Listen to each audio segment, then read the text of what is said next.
Hello everyone, उम्मीद करता हूँ आप सब लोग बहुत अच्छे होंगे। आज का क्वेश्चन आपको 5 नंबर में दिया गया है। ये क्वेश्चन पेपर में 8 नंबर में पूछा जाता है। बहुत इंपॉर्टेंट क्वेश्चन है क्योंकि ये 3 आसमीकाओं पर आधारित क्वेश्चन है। उम्मीद करता हूँ आपकी समझ में आ जाएगा। सबसे पहले हम क्या करते हैं, इसमें अपनी जो आसमीकाएँ दे रखी हैं उनको समीकरणों में लिख लेते हैं। ठीक है, तो हम स्टार्ट करते हैं इसको। दी गई आसमीकाओं को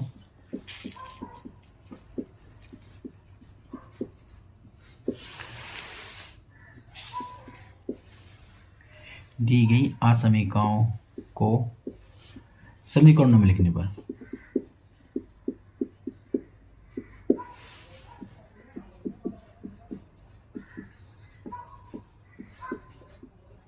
तो सबसे पहले समीकरणों में लिखने के लिए पहले आसमीका दे रखी है हमें x + 3y, उसे हम इक्वल कर लेंगे, इक्वल 60।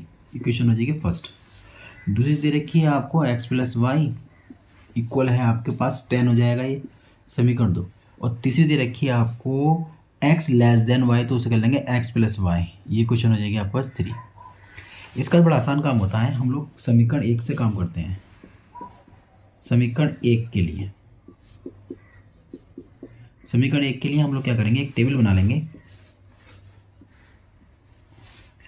इस टेबल के अंदर जो हम वैल्यूज़ को रखेंगे, क्योंकि हमें कोई भी समीकरण को, कोई भी रेखा को ड्रॉ करने के लिए सिर्फ 2 पॉइंट की ज़रूरत होती है। तो यहाँ से अपनी मर्ज़ी से आप 2 पॉइंट निकाल लीजिए समीकरण के। मुझे अच्छे लगते हैं, y का मान एक बार मैं 0 रखूँगा तो x का मान आ जाएगा 60। एक बार x का मान 0 रखूँगा, ये 0 रखूँगा तो 3y = 60। x का मान 0 रखने पर 3y = 60, 20, y बराबर हो जाएगा 20, तो 20 आ जाएगा। ठीक है, इस तरीके से मैंने समीकरण 1 के लिए काम करा है, ऐसे समीकरण 2 के लिए हम लोग काम करेंगे।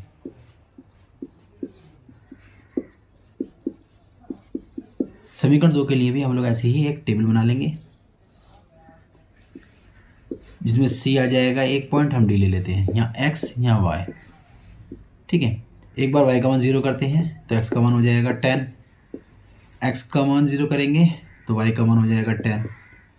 अब समीकरण 3 के लिए ना हम लोग टेबल नहीं बना रहे हैं, क्योंकि हमें पता है ना इसका 1 पॉइंट। तो देखो, अगर हम x का मान 0 रखते हैं तो y का मान क्या हो जाएगा 0, y का मान 0 रखेंगे तो x का मान 0, तो हमें 1 पॉइंट तो क्लियर पता है यहाँ पर 0,0। वो बाद में हम लोग उसको डिस्कस करेंगे। आखिर तीसरी लाइन को हम लोग इस टाइप की जो लाइन होती है उसे कैसे ड्रॉ करते हैं। इन दो के लिए अब हम लोग एक ग्राफ बना लेते हैं। ठीक है, तो ग्राफ बनाएंगे हम लोग कुछ इस तरीके से, लाइन को ड्रॉ कर लेते हैं। ये हमने मूल बिंदु हमारा आ गया। ठीक है, x का मान 60 तक जाना है, तो ऐसा करते हैं 10-10 का गैप ले लेते हैं, 10-10 का गैप, 10 फिर 20 फिर 30 40 50 60 और 70। ऐसे ही हम लोग y की नहीं बात करते हैं। y में देखो यहाँ पर 20 है, यहाँ पर 10 है, तो हम 10 का गैप यहाँ पर भी ले लेते हैं, 10 20 30 40, बहुत इतना, ये y एक्सिस हो जाएगा हमारा, ये x एक्सिस हो गया। ठीक है, तो पहला जो हमारे पास रेखा है, समीकरण है, उस समीकरण में a = 60 और x का मान 60, y का मान 0। तो x का मान 60, y का मान 0, तो हमारा a पॉइंट तो ये हो गया, a पॉइंट। दूसरा पॉइंट जो b है उसमें x का मान 0, y का मान 20, तो वो पॉइंट मिल जाएगा आपको ये वाला, यानी कि ये हमारा पॉइंट हो गया b।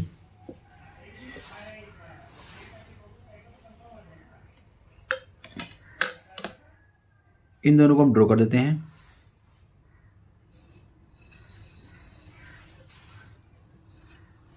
ये हमारी लाइन ड्रॉ हो गई।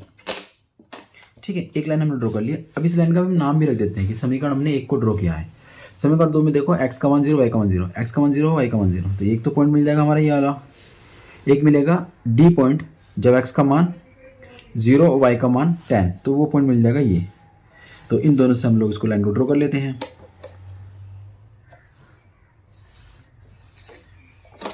इस समीकरण का नाम रख देंगे हम 2।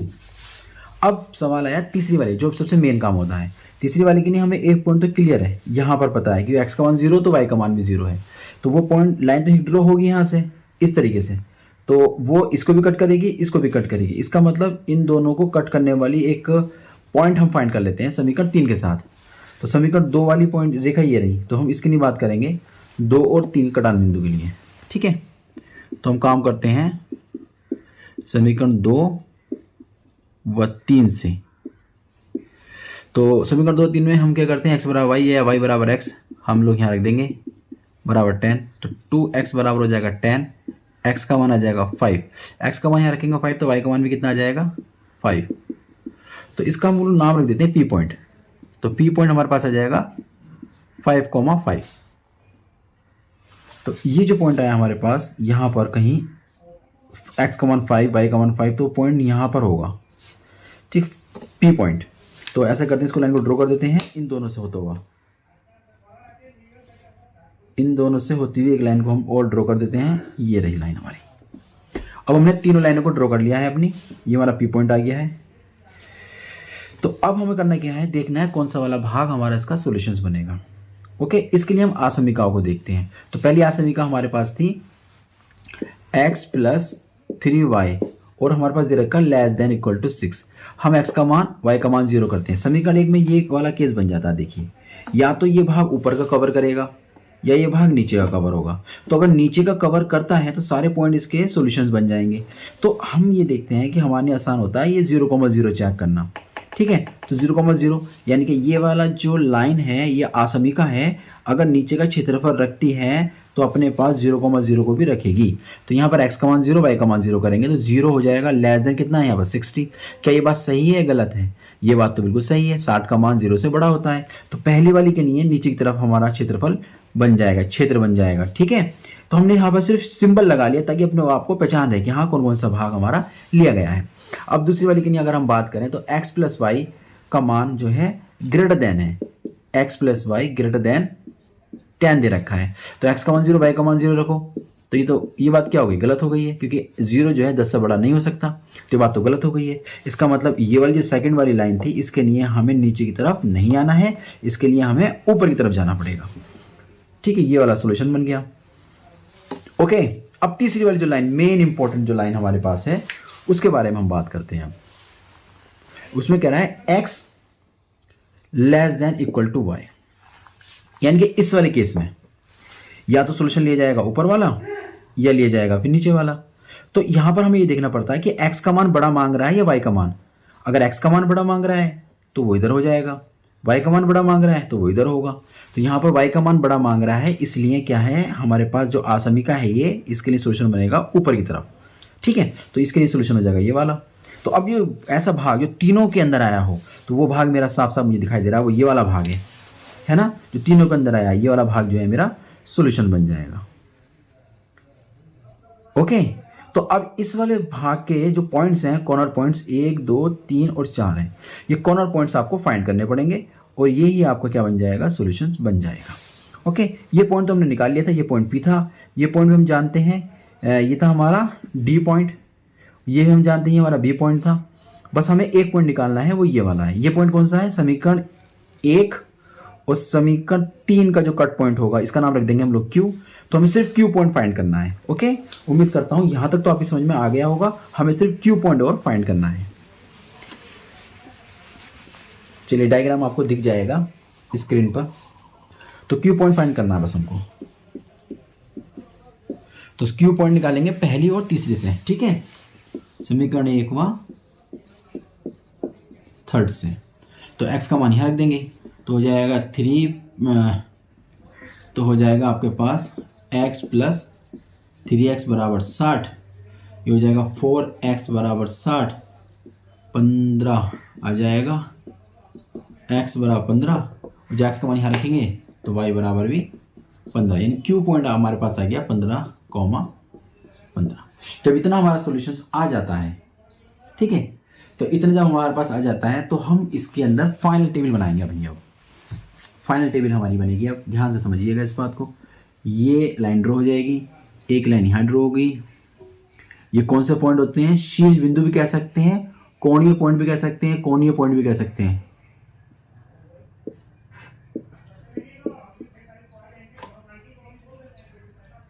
कोणीय या कोणीय बिंदु यहाँ से ड्रॉ हो जाएगा। z जिस फंक्शन का हम लोगों को रिजल्ट निकालना है, मिनिमाइज करना है, उसका मान रख देंगे यहाँ। z बराबर दे रखा है 3x plus 2y, 3x plus 9y, sorry यहाँ 3x प्लस 9y हो जाएगा। ओके, जो पॉइंट हमारे इस डायग्राम के अंदर शो हो रहे हैं वो पॉइंट हमको लेने पड़ेंगे। एक पॉइंट हमें b लेना है जिसकी वैल्यू 0,20 है। एक पॉइंट हमारे पास आया था d 0,10। एक पॉइंट आया था p 5,5। एक पॉइंट आया था q 15,15। अब इन पर z की वैल्यू को फाइंड करना है। जैसे x का मान 0 रखूंगा 0, यहाँ रखूंगा ये, तो ये हो जाएगा 0 प्लस रखूंगा 9 दिन 18 हो जाएगा। तो रिजल्ट निकल कर आएगा 18, 180 निकल कर आ जाएगा। ऐसे ही यहाँ पर x का मान 0, y का मान रखूंगा 10, तो 9 × 10 हो जाएगा 90, तो निकल कर आ गया 90 आपका। इसके बाद रखे जाएंगे ये वाले पॉइंट, x का मान 15 हो जाएगा और 9 × 5 = 45 हो जाएगा। 10 का 0 हासिल लगा 1 और ये 60 बन जाएगा। यहाँ रखेंगे तो 15 × 3 = 45 और 15 × 9 = 135। ये दोनों ऐड करेंगे तो आ जाएगा 180। इस तरीके से हम z की वैल्यू को भी फाइंड कर लिया है। फाइनली अब हम लोगों को करना क्या है, वो कह रहा है z का मिनिमाइजेशन करना है, यानी कि उसका न्यूनतमीकरण निकालना है। हम लोगों को मिनिमम वैल्यू निकालनी है। तो मिनिमम वैल्यू हमारे पास आ गई है, यहाँ लिख देंगे मिन। ठीक है, तो किस पॉइंट पर आई है, इस p पॉइंट पर आई है 5,5 पर। बस इतना जब हमारा हो जाएगा तो हमको कुछ लाइन हमें यहाँ लिखनी है। मैं इसको यहाँ रफ कर देता हूँ। हम लोग को क्या लिखना है, बस अब हमें लिखना है अतः बिंदु 5,5। इसमें पी क्यू का जिक्र नहीं करना होता, पी पॉइंट कौन है क्यू पॉइंट कौन है, बस हमें 5,5 पर z का न्यूनतम मान 60 प्राप्त होगा। ये था आपका सॉल्यूशंस। उम्मीद करता हूँ आपकी समझ में आ गया होगा। मिलते हैं एक नए क्वेश्चन के साथ।